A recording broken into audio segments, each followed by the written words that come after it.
जो लोग सुख शांति चाहते हैं उन्हें हर हाल में संतुष्ट रहना चाहिए। अगर हम असंतुष्ट रहेंगे तो जीवन में अशांति बनी रहेगी और हम कभी भी सुखी नहीं हो सकते हैं। जो लोग अपने जीवन से संतुष्ट नहीं रहते हैं वे कभी भी शांत नहीं रह सकते। जीवन मंत्र डेस्क। जिन लोगों को अपने जीवन से शिकायतें हैं, जो लोग अपने जीवन से संतुष्ट नहीं हैं, उनका मन कभी भी शांत नहीं हो सकता है। ऐसे लोग हमेशा अशांत रहते हैं और मानसिक तनाव का सामना करते हैं। इस संबंध में एक लोक कथा भी प्रचलित है। कथा के अनुसार एक गरीब व्यक्ति भगवान की भक्ति करते रहता था, लेकिन वह अपने जीवन से संतुष्ट नहीं था। एक दिन उसके गांव में एक संत पहुंचे। वह गरीब भी संत से मिलने पहुंचा।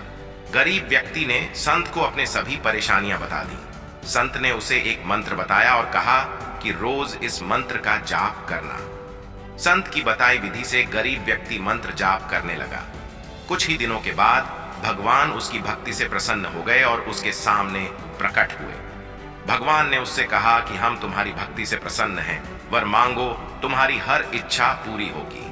गरीब भगवान को देखकर हैरान रह गया। उसे समझ नहीं आ रहा था कि वह वर में क्या मांगे।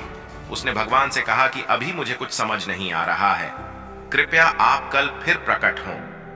भगवान ने कहा कि ठीक है, और वे अंतर्ध्यान हो गए। इसके बाद गरीब व्यक्ति बहुत चिंतित हो गया। उसने सोचा कि मेरे पास रहने के लिए घर नहीं है, घर मांग लेता हूं। कुछ देर बाद उसने सोचा कि जमींदार बहुत शक्तिशाली होता है, मुझे जमींदार बनने का वरदान मांगना चाहिए। उसने फिर सोचा कि राजा शक्तिशाली होता है, मुझे राजा बनने का वरदान मांग लेना चाहिए। इस तरह के विचारों की वजह से उसे रात में नींद नहीं आई। ऐसे ही पूरा दिन निकल गया। सुबह हो गई, लेकिन उसे समझ नहीं आया कि वर में क्या मांगना चाहिए। तभी वहां भगवान फिर से प्रकट हुए। गरीब व्यक्ति ने कहा कि प्रभु, मुझे सिर्फ यही वर दें कि मेरा मन आपकी भक्ति में लगा रहे। मैं हर हाल में संतुष्ट रहना चाहता हूं। भगवान ने कहा कि तुम अपने से धन संपत्ति भी मांग सकते हो। गरीब व्यक्ति ने कहा कि भगवान, अभी मेरे पास कुछ भी नहीं है, लेकिन धन आने के संकेत मात्र से मेरी नींद उड़ गई। मानसिक तनाव बढ़ने लगा। मुझे ऐसा धन नहीं चाहिए जिससे मेरी सुख शांति खत्म हो जाए। भगवान प्रसन्न हुए और उन्होंने कहा, तुम जैसा चाहते हो वैसा ही होगा।